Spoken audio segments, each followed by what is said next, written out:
এই সরকারের যে একটা ব্যাপক রকম তোলপাড় লেগেছে, মানে এটা তুলনা করার জায়গা নেই। আমরা বলেছি যে সরকার সমন্বয়হীনতার অথই সাগরে হাবুডুবু খাচ্ছে এবং এর পায়ের নিচে মাটি নেই। এটা চলছে এখন হাওয়াইয়ের উপরে এবং একটা মেটিকুলাস ডিজাইনলি তাদের পেছনে একটা শক্তি আছে। এই শক্তি এদেরকে এখন পর্যন্ত টিকিয়ে রেখেছে এবং এর সাথে বাংলাদেশে কিছু ধান্দাবাজ শ্রেণীর রাজনীতিবিদ এবং মানুষ যারা ফুলিয়ে ফাঁপিয়ে দেশটার মধ্যে দিয়ে গত 1 বছর যে অনাচার অত্যাচার যা যাচ্ছে, এই অনাচার অত্যাচারকে আগামী দিনে ক্ষমতার ভাগিদার হওয়ার জন্য কিছু মানুষ এটাকে ব্যবহার করছে। এই প্রফেসর ইউনূসের শাসন বলতে এটা কোনো শাসনই না। এই বাংলাদেশে 18 কোটি মানুষ এর আগে যে শাসন দেখেছে, একেবারে স্বাধীনতার পর থেকে সবশেষ আওয়ামী লীগ শাসন পর্যন্ত যতগুলো শাসন ছিল, যতগুলো আওয়ামী লীগ, বিএনপি, জাতীয় পার্টি, ইভেন খন্দকার মোস্তাকের শাসনও যদি বলি, আর বঙ্গবন্ধু শেখ মুজিবুর রহমান, যে কোনো শাসনের চেয়ে নিকৃষ্টতম শাসনের পর্যায়টা এই দেশের মানুষ দেখে ফেলেছে। সেই শাসনের আরেকটা রূপ এবার প্রকাশ করলো প্রথম আলো পত্রিকা। তারা যখন বলছে সেপ্টেম্বরের মাঝামাঝি 2 উপদেষ্টাকে পদত্যাগ করতে বলা হয়েছিল, কিন্তু উপদেষ্টারা পদত্যাগ করেনি, তারা সময় নিয়েছেন। এটা সহজ অর্থ আপনি কি বুঝেন? সহজ অর্থ হচ্ছে সরকার বলছে বাবা তোমরা পদত্যাগ করো, তারা বলছে আমরা করতাম না। তারা তেরামি শুরু করছে। ব্যাপারটা কি? ব্যাপারটা একটা হচ্ছে এক আসিফ মাহমুদ সজীব ভুঁইয়া, মাহফুজ আলম নিয়ে আমি অত না হয় নেগেটিভ বললাম না, যেভাবেই হোক তার ইমপ্রেশন একটা সে রেখেছে। আসিফ মাহমুদ সজীব ভুঁইয়া দেখলেই বোঝা যায় এবং তার আমল নামাই গত 1 বছরে যদি টানেন, এই লোক সহজে ক্ষমতার সাথে, সে এমপিও হইতে চায়, মানে পারলে উপদেষ্টা পদ ছাইরা পরের দিন এমপি হয়, এই হচ্ছে তার মোটিভ। আবার কয় যে তফসিল ঘোষণার আগে আগে সে পদত্যাগ করবে, বলে নিজেই বলে। মাহফুজ আলম বলতেছিল আমার যে কোনো সময় নেমে যেতে হয়, মানে ইনডাইরেক্টলি স্বীকার করেছে চাপ আছে। আমার খুব মনে পড়লো জানেন, ওই যে বলে না যে শেখ হাসিনা যাই ছিল তার একটা নিয়ন্ত্রণ ছিল তার দলের উপরে, প্রফেসর ইউনূসের কি আছে? প্রফেসর ইউনূসের থাকবেই না, কারণ তাদের বসাইছে এরা, ইউনূস সাহেব নিজেই বলে। তো এখন মনে পড়ছে মুরাদ হাসান এই তথ্য প্রতিমন্ত্রী তো ছিল, এবং আমরা তখন ব্লগিং করি, আমাদের পূর্ণিয়ার খোঁজে সেই কন্টেন্টগুলো এখনো তরতাজা আছে, আপনার সার্চ করে দেখবেন। মুরাদ হাসান যেই মুহূর্তে বিএনপির ভারপ্রাপ্ত চেয়ারম্যান তারেক রহমানের পরিবার নিয়ে অকথ্য ভাষায় কথা বলল, তার পরপরই কিছুক্ষণের মধ্যে আমরা তীব্র প্রতিবাদ করছি। সে কিন্তু তখন রুলিং পার্টির তথ্য প্রতিমন্ত্রী, আমরা টেলিভিশনে তখন চাকরি করি এবং বলতে গেলে ওই জায়গাটায় আমাদের হাত পা বাঁধা তথ্য মন্ত্রণালয়ের কাছে। তারপরেও কিন্তু পিছপা হয়নি, আমরা কথা বলেছি এবং সেই রাতেই কিছুক্ষণ পরে জানা গেল শেখ হাসিনা বলেছে তুমি পদত্যাগ করো। একদম আলগস্তে পদত্যাগ করে চলে গেছে, কোনো টু শব্দ করার কোনো সাহস নেই, কারণ শেখ হাসিনা সেভাবেই তার নিয়ন্ত্রণটা সেখানে রেখেছিল। না হইলে যে কি হইতে পারে মুরাদ হাসান জানে, মাহফুজ আলম আর এই আসিফ মাহমুদ সজীব ভুঁইয়া জানে, তারা যদি পদত্যাগ না করে ইউনূস সাহেব কেন, ওনার কোনো লোকই ওনাদেরকে, কারণ ওদের সাথে আবার যে এনসিপি ওয়ালারা আছে, বললেই সংসদ ভবনে গিয়ে যারা গিয়ে গেট জ্বালায় দিতে পারে, তছনছ করতে পারে, তাদের পক্ষে তো আরও তেরামি করাটা এটা কোনো বিষয় না। প্রথম আলো তার নিজের সোর্স থেকে কনফার্ম করেছে সেপ্টেম্বরে এই 2 উপদেষ্টাকে পদত্যাগ করতে বলা হয়েছিল, তারা পদত্যাগ করবেন না। মানে এটা আমার কাছে মনে হয়েছে কি জানেন, যে এই সরকার যে একটা এলোমেলো অবস্থায় পড়েছে এর একটা রূপ। একটা সময় তারা নির্বাচনে পদত্যাগ, মাহফুজ আলম পদত্যাগ সে ইলেকশন করবে কি করবে না এই ডিসিশনে এখনো যেতে পারছে না। সজীব ভুঁইয়ার সেই কুমিল্লার মুরাদনগর সে করুক আর তার বাপের এই করাক, ইলেকশন করতে গেলে তার একটা আগ্রহ যে আছে এবং যে কারণে ওখানে সাংঘাতিক প্রজেক্ট নিয়ে বিটিকে ছিঁড়ে এক কাণ্ড শুরু করেছে। এই 2 উপদেষ্টার প্রত্যেকের শব্দ এসছে। এবার আসেন আরেকটা আলাপে। এখন বিএনপির ইচ্ছায় যদি এই 2 উপদেষ্টার পদত্যাগ করতে হয়, এটা তারা আবার একটা ইগো হিসাবে নিবে। বিএনপি বলতেছে ছাত্র উপদেষ্টাদের পদত্যাগ করতে, জামাত কয়েকজন উপদেষ্টার নিয়ে তার আক্ষেপের কথা জানিয়েছে। 23 জনের উপদেষ্টা পরিষদ, এর মধ্যে যদি 5-7 জনকে সরে যেতে হয়, এই সরে যাওয়ার মধ্যে দিয়ে বাংলাদেশে আর 3 মাস বাদে একটা ইলেকশন ডক্টর ইউনূস সাহেব করবেন, এবং ডক্টর ইউনূসের যার প্রশাসনেই তার, সে নিজে বলতেছে যে এখন আমি প্রশাসন দেখভাল করব, প্রশাসনে ওনার নিয়ন্ত্রণ আছে, ওনার উপদেষ্টারাই তো বলে। মাহফুজ আলমই বলছে যে প্রশাসন কথা শুনে না, প্রশাসন বসে আছে সামনে, দলীয় সরকার আসলে দলীয় সরকারের কথা শুনবে।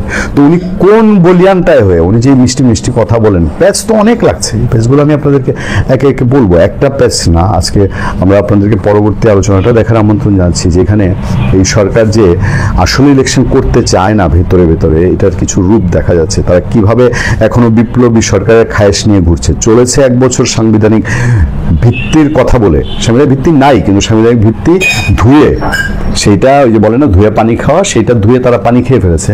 তো এখন আবার তারা নাকি বিপ্লবী সরকারের রূপ নেবে, মানে এটা হচ্ছে জাস্ট ক্ষমতা আঁকড়ে রাখার একটা শেষ কৌশল। এবং এনসিপি জানে, ছাত্র উপদেষ্টারা জানে, ডক্টর ইউনূস গেলে পরে তাদের গতি নাই, যতই বিএনপি ছাড় দিয়া তাদের কয়েকটা আসন দেখ, এই দিন তো দিন না। আর ওই যে তাদের স্বপ্নের ভূত আওয়ামী লীগ বসে আছে, সীমানার ওপারে আছে, সীমানার এপারে আছে। এই ভূত যে আস্তে আস্তে সজাগ হচ্ছে, এই ভূত যে আস্তে আস্তে নড়ছে, ভূতের নারণ, তাদের চোখে ভূতের নারণ, তারা টের পাচ্ছে না, ভূতের নৃত্য তারা টের পাচ্ছে। গত কয়েকদিন ধরে খেয়াল করবেন, চুপ, এরা খাপটি মেরে আছে। এনসিপি মানে আওয়ামী লীগকে গালিগালাজ, আওয়ামী লীগ নিয়ে ফেনা তুলাই যাদের মূল পুঁজি রাজনীতির, এই এনসিপি, জামাতি ইসলামী, বিএনপি বেশ চুপ, একদম ঘাপটি মারা। আওয়ামী লীগ নিয়ে তেমন কিছু কথাবার্তা বলে না। এগুলো সব কিছুই হচ্ছে মানে একটা তাদের ভিতরে যে একটা চিন্তা আছে যে এটাকে কেমনে আর ট্যাকেল দিই। ইন্টারন্যাশনাল কমিউনিটি কিছু কথাবার্তা বলা শুরু করেছে, যে ছাত্র উপদেষ্টারা এবং ছাত্র সমন্বয়করা তো দেশটাকে ডুবিয়েছে। তো ফলে এখন তারা এই যে ডোনাল্ড ট্রাম্প এর আগের বার ক্ষমতা ছাড়ার সময়, আপনার তখন তো এআই ছিল না, কার্টুন বের ছিল না, এই হোয়াইট হাউসের টেবিল ধরে পড়ে রয়েছে, বাইর হবে না, চেয়ার টেবিল সহ তার তাই না বাইর করতে হইতেছে। দেখেন না শেষ তকাদের এই অবস্থা হয় কিনা। ওই যে হীরক রাজার দেশে শেষ দৃশ্যে দড়ি ধরে মারো টান, রাজা হবে খান খান। এশিয়ায় গুরুত্বপূর্ণ সফরে ট্রাম্প অ্যাভয়েড করছেন ভারতের প্রধানমন্ত্রী নরেন্দ্র মোদী। কিন্তু কেন? এই প্রসঙ্গগুলো নিয়েই কথা বলতে চাই। বাংলাদেশের মানুষ হিসেবে বাংলাদেশ নিয়ে খুব বেশি আলাপ করার কিছু নেই। বাংলাদেশ ধ্বংসের কিনারায় পৌঁছে গেছে, ধ্বংসের দ্বার প্রান্তে।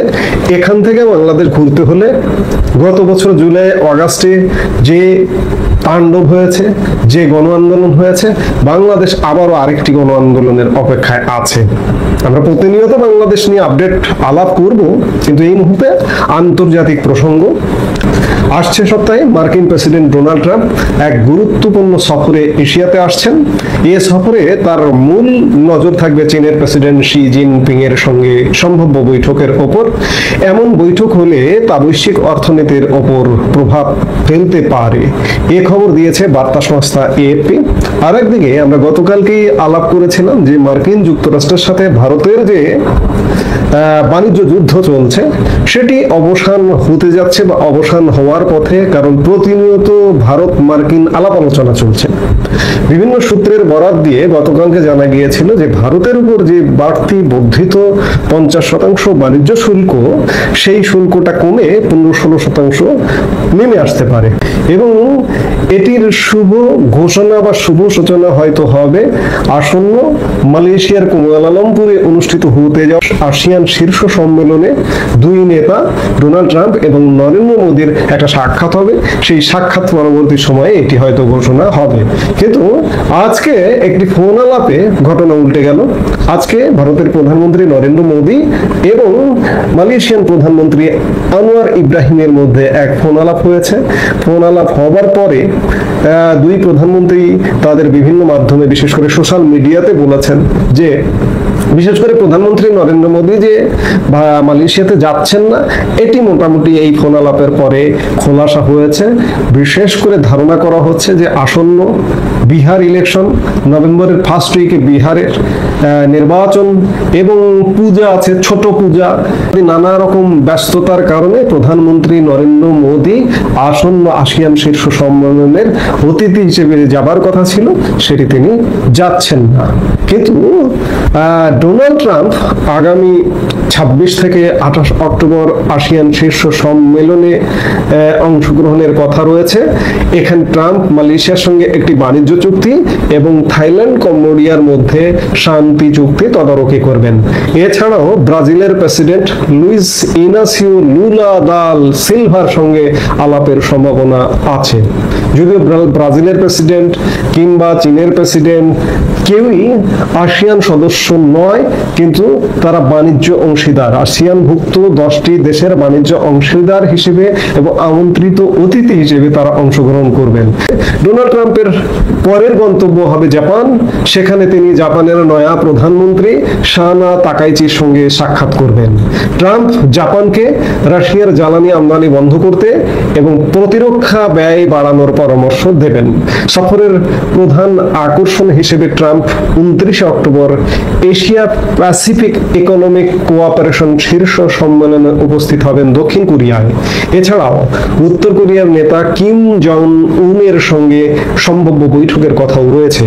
চীনের সঙ্গে একটি ভালো বাণিজ্য চুক্তি সম্পূর্ণ করা এবং ট্রাম্প শি বৈঠকের মাধ্যমে বাণিজ্য যুদ্ধ মেটানোর দৃশ্যত ট্রাম্পের মূল লক্ষ্য।